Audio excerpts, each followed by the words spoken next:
Hello students, today we will discuss about the fundamental theorem of arithmetic which is a part of chapter 1 of real numbers of class 10th. तो fundamental theorem पढ़ने के पहले students हम एक छोटी सी चीज़ discuss कर लेते हैं जो आगे हमारे काम की है और आपने छोटी क्लास में बहुत अच्छे से पढ़ी है और आज भी आप उसको यूज़ कर रहे हैं.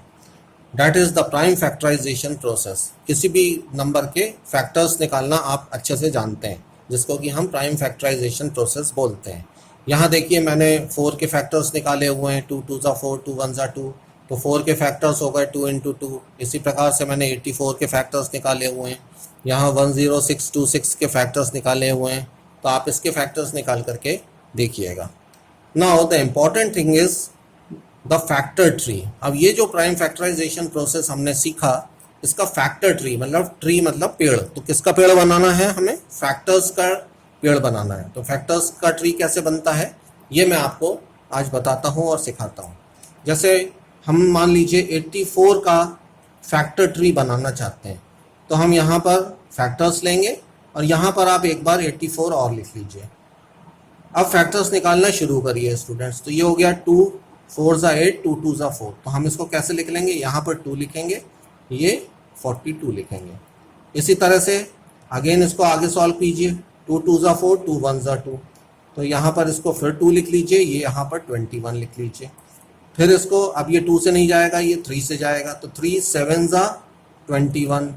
तो यहाँ पर आप इसको 3 लिख लीजिए, यहाँ पर 7 लिख लीजिए. अब देखिए स्टूडेंट्स यहाँ पर हमको 2 मिल गया, 2 मिल गया, 3 मिल गया, 7 मिल गया. सारे प्राइम फैक्टर्स हमको मिल गए.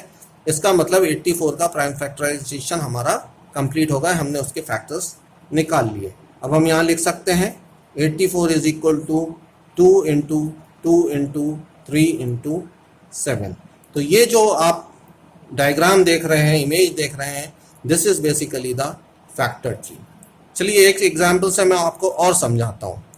हम 1176 ले लेते हैं. जैसे यहाँ पर हमने 1176 लिखा हुआ है, इसी प्रकार से यहाँ पर 1176 लिख लेते हैं. यहाँ हम इसके फैक्टर्स निकालेंगे, यहाँ पर ट्री बनाएंगे. चलिए स्टूडेंट्स, 2 5 ज़ा 10, 2 8 ज़ा 16, 2 8 ज़ा 16. तो यहाँ से हमने इसको लिया 2, यहाँ से लिया 588. आगे करिए.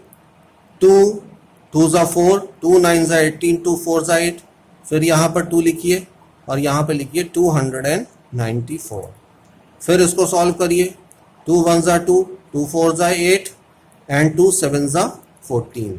तो यहाँ पर फिर से ये 2 लिखिए और यहाँ पर लिखिए 147. फिर इसको सॉल्व करिए. अब ये 3 से जाएगा तो 3 4 ज़ा 12, 3 9 ज़ा 27. यहाँ पर लिखिए 3 और यहाँ पर लिखिए 49. फिर अब ये 7 से जाएगा तो 7 7 ज़ा 49. तो यहाँ पर लिखिए 7 और यहाँ पर ये लिखिए 7.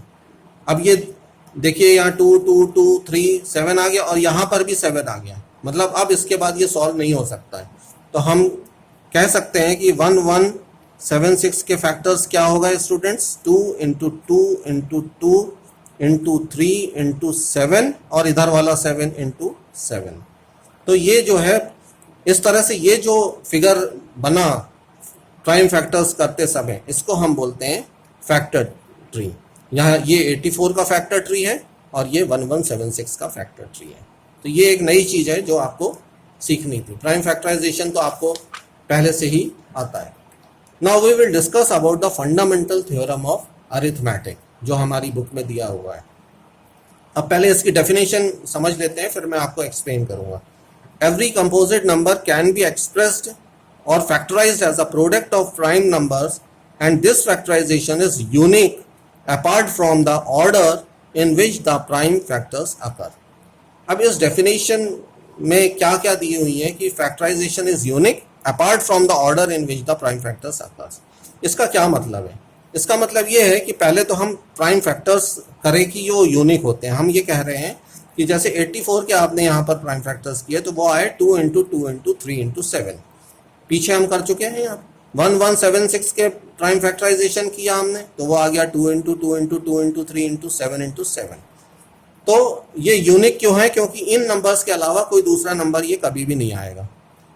अब आगे इसमें दिया हुआ है कि apart from the order in which the prime factors occur, अब हम इसका ऑर्डर चेंज कर सकते हैं। जैसे 84 में देखिए स्टूडेंट्स, ये 2 इंटू 2 इंटू 3 इंटू 7 लिखा हुआ है। अब ये मल्टीप्लिकेशन हो रहा है तो हम 3 पहले भी लिख सकते हैं।